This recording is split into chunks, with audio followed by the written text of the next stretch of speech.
Здравствуйте, уважаемые телезрители! В эфире передачи по сводкам ОМВД. В студии Оксана Александрова. В самом начале нашей передачи хотелось бы поговорить о способах мошенничества в интернете. Какие же бывают виды мошенничества? Сейчас многие граждане широко используют просторы интернета для работы и досуга. Но не все делают это с осторожностью, поэтому зачастую попадают в ловушки мошенников. Исходя из жизненной практики, можно выделить несколько распространенных методов интернет-мошенничества. Различные благотворительные пожертвования в сети. Обладатель сайта запускает информацию о том, что необходимо спасти животное или ребенка, и начинается сбор денег. Иногда даже создаются дубликаты действующих благотворительных систем. Второе. Обман с целью выяснения реквизитов банковской карточки, с которой впоследствии списываются ваши деньги. Третье. Аферы относительно сексуальных и порнографических индустрий. Здесь зачастую используют тему знакомства с иностранцами. За подобные услуги, как правило, требуют оплаты. Правда, заверяют наивных граждан, что это дело того стоит, и вскоре вложения окупятся. Заражение компьютера различными вирусными программами. Достаточно пройти по ссылке сайта, и все системы компьютера или телефона рискуют оказаться взломанными. Следующий вид мошенничества – интернет-магазин. Человеку предлагается пройти по ссылке, где с него требуют какую-то сумму денег за регистрацию. Иногда жертву приносят внести предоплату за покупку, либо просто товар, который человек получает, оставляет желать, конечно, лучшего. Аферы по спасению друга или родственника. Обычно взламывают страницы друзей в соцсетях и от их имени просят помощи. Могут и позвонить по телефону. Или номер карты с кодом сзади нее. Около 13 часов 2 февраля 2019 года неустановленное лицо, находясь в неустановленном месте, используя абонентский номер, зарегистрированный в Волгоградском регионе, представившись сотрудником правоохранительных органов под предлогом решения вопроса о задержании родственника, путем обмана завладела деньгами в сумме 10 тысяч рублей, принадлежащей гражданину Чувашии 1966 года рождения, который он перечислил мошеннику, не убедившись, что действительно его родственник в беде. Возбуждено уголовное дело. На самом деле вариантов мошенничества может быть очень много, и мошенники могут развивать и совершенствовать его бесконечно. Что же делать потерпевшему? Когда человек понял, что он столкнулся с таким видом мошенничества, не стоит опускать руки. Чтобы применить наказание к виновнику, требуется совершить ряд действий. Первое, что требуется сделать, это сообщить в полицию по поводу совершенного преступления. Специальный отдел по борьбе с интернет-мошенничеством занимается подобными делами. Обязательно необходимо предпринять попытки по блокированию кошелька мошенника. Для этого необходимо заявить о нарушениях в банк, либо администрацию электронных платежных систем. Можно потребовать вернуть деньги у них, обвиняя в халатности. Также рекомендуется поставить на уши провайдера. Именно он отвечает за безопасность и законность процедур. Соответственно, он должен блокировать сайты мошенников. Возможные доказательства. Прежде чем обращаться в полицию, необходимо собрать доказательства совершенного преступления.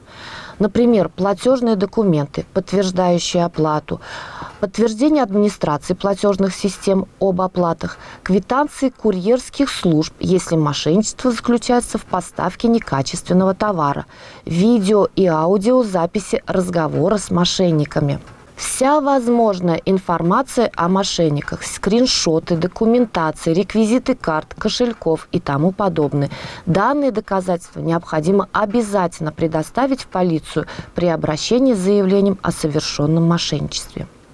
Отдел МВД России по городу Канашу просит жителей города быть предельно осторожными и бдительными. Не открывайте дверь и не впускайте в квартиру незнакомых вам людей. Не передавайте деньги незнакомым вам людям. Не пополняйте счета неизвестных вам абонентов. Получив сообщение о том, что кто-то из ваших близких попал в беду, обязательно свяжитесь с вашими близкими и убедитесь о случившемся. Не доверяйте сообщениям о выигрыше в конкурсах или лотереях, в которых вы не участвовали. Обязательно проверяйте документы обратившихся к вам социальных работников и не оставляйте их без присмотра, если вы уж их впустили в квартиру. Не оставляйте свои деньги без присмотра. Не сообщайте об их местонахождении. В период с 12 по 20 февраля 2019 года на территории Чувашской республики проводился первый этап оперативно-профилактического мероприятия «Условник». Цель мероприятия – это профилактика повторной преступности среди лиц, осужденных к наказаниям и мерам уголовно-правового характера без изоляции от общества. Особое внимание уделяется несовершеннолетним. В отделе участковых уполномоченных полиции и по делам несовершеннолетних на данном видеоучете состоит 151 человек вышеуказанной категории, в том числе 3 несовершеннолетних. В ходе совместных рейдов с сотрудниками уголовно исполнения наказания на территории города Канаш совместно с сотрудниками полиции, представителями субъектов профилактики проведены рейды по проверке подростков, которые входят в группу риска с целью выявления среди них правонарушений и профилактики асоциального поведения. За период проведения мероприятия было осуществлено 7 проверок осужденных, состоящих на учетах отдела МВД России по городу Канашу, в том числе 2 ночные проверки. В ходе проверок в рамках оперативно-профилактического мероприятия «Условник» нарушений условий отбывания наказания, ограничений обязанностей, возложенных судом, не выявлено. Уважаемые телезрители, отдел вневедомственной охраны по городу Канашу занимается организацией охраны имущества собственников, решает задачи по повышению защищенности имущественных интересов граждан и юридических лиц, усилению антитеррористической устойчивости охраняемых объектов и жилого сектора, профилактике имущественных преступлений и борьбе с уличной преступностью. В этих целях отдел неведомственной охраны по городу Канашу обеспечивает защиту имущества граждан техническими средствами охраны, осуществляет реагирование на тревожные сигналы путем направления групп задержания к месту установки сигнального оборудования, а также обеспечивает охрану имущества при его транспортировке.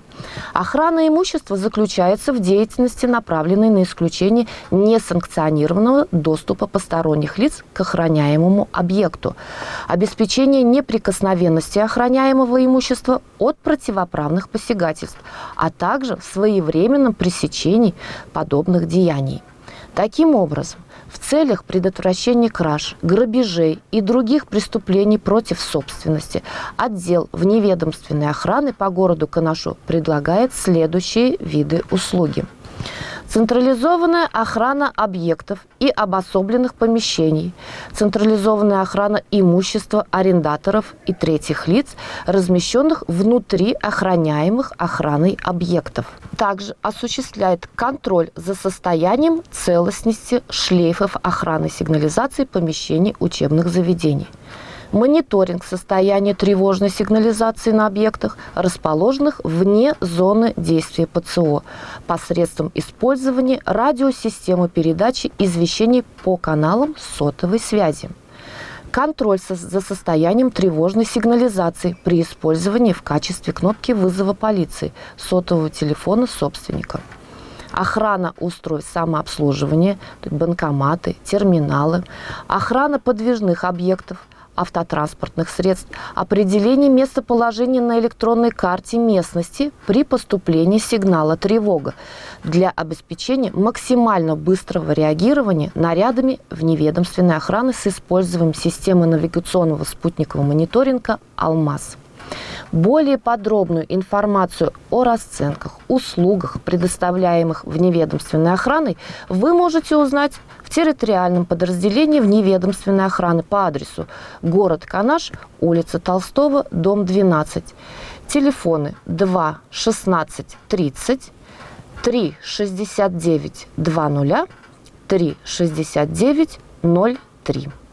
Уважаемые телезрители, мы напоминаем вам, что начался отбор кандидатов на очное обучение в образовательной организации МВД России в 2019 году. Подготовка квалифицированных кадров осуществляется в образовательных организациях МВД России за пределами Чувашской Республики. В Нижнем Новгороде, Казани, Уфе, Санкт-Петербурге готовят специалистов для службы в органах внутренних дел по специальностям: правоохранительная деятельность, правовое обеспечение национальной безопасности, судебная экспертиза. В образовательной организации МВД России принимаются граждане Российской Федерации в возрасте до 25 лет, соответствующие квалификационным требованиям, способные по своим личным и деловым качествам, физической подготовке и состоянию здоровья выполнять служебные обязанности сотрудника органов внутренних дел, успешно прошедшие вступительные испытания и конкурсный отбор. По всем вопросам вы можете обратиться в наш отдел, расположенный по адресу город Канаш, улица Пушкина, дом 43. За справками обращаться по телефону 3 67 28. На этом наш выпуск завершен. С вами была Оксана Александрова. Будьте бдительны и берегите себя.